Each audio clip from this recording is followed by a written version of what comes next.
વડોદરા મહાનગરપાલિકાની દબાણ શાખા દ્વારા વહીવટી વોર્ડ નંબર 5માં સમાવેશ સરદાર એસ્ટેટથી મહાવીર હોલ તરફ જતા રસ્તાની બંને સાઈડની માર્જિનની જગ્યામાં કરેલ શેડ ઓટલા દિવાલને દૂર કરવાની કામગીરી હાથ ધરાઈ હતી। દબાણ શાખાની કામગીરી દરમિયાન ટીડીઓ વિભાગનો સ્ટાફ, ટ્રાફિક પોલીસ, બાપોદ પોલીસનો સ્ટાફ, વોર્ડ દબાણ શાખા જીબીની ટીમને સાથે રાખી દબાણ દૂર કરવાની કામગીરી હાથ ધરવામાં આવી હતી।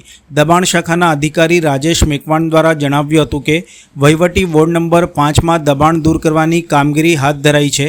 રસ્તાની બંને સાઈડમાં માર્જિનની જગ્યાના પાર્કિંગના દબાણો દૂર કરી રહ્યા છે અને હાલ દબાણ દૂર કરવાની કામગીરી જારી છે। વહીવટી વોર્ડ નંબર 5માં સમાવેશ વિસ્તાર સરદાર એસ્ટેટથી મહાવીર હોલ તરફ જતા રોડની બંને સાઈડ માર્જિનની જગ્યાની અંદર કરેલ શેડ, ઓટલા, દિવાલ તેને હાલ દૂર કરવાની કાર્યવાહી ચાલુ છે। ટીડીઓ ડિપાર્ટમેન્ટનો staff, traffic police, Bapod police સ્ટેશનનો સ્ટાફ, વોર્ડ અને દબાણ શાખાની ટીમ સંયુક્ત રીતે અને જીઈબીની પણ ટીમ સાથે રાખી માર્જિનની જગ્યાની અંદર, પાર્કિંગની જગ્યાની અંદર કરેલ દબાણ દૂર કરવાની કાર્યવાહી ચાલુ।